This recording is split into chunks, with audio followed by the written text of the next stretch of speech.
আজ আমি আপনাদের সাথে হেনা বানানোর সঠিক পদ্ধতিটি শেয়ার করতে চলেছি। এটা হলো আমার আগের রাতে ভিজিয়ে রাখা হেনা। আমি কিভাবে ভিজিয়েছিলাম একটু বলে দিই।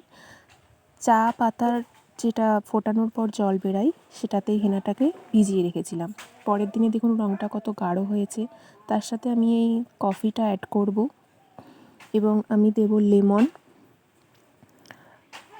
এই লেবুর রসটা চুলের জন্য ভীষণ উপকার। তারপরে দেব ডিমের শুধুমাত্র সাদা অংশটা, হলুদটা কিন্তু না, সাদা অংশটা। দেখুন এখানে লেবুর রস নিংড়ে দিচ্ছি।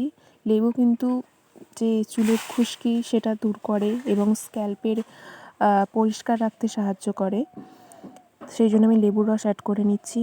আর কফি হেনার যে একটা ডার্ক ভাব হয় না, সেটাকে বাড়াতে সাহায্য করে, ব্রাউন ব্রাউন শেড আনে। অ্যালোভেরা চুলের রুক্ষতা কমায়, হেনা করার পর চুলের যে ড্রাইনেস হয়ে যায় সেটাকে ব্যালেন্স করতে সাহায্য করে অ্যালোভেরা তো ভীষণই উপকার আমাদের স্কিনের বা চুলের জন্য।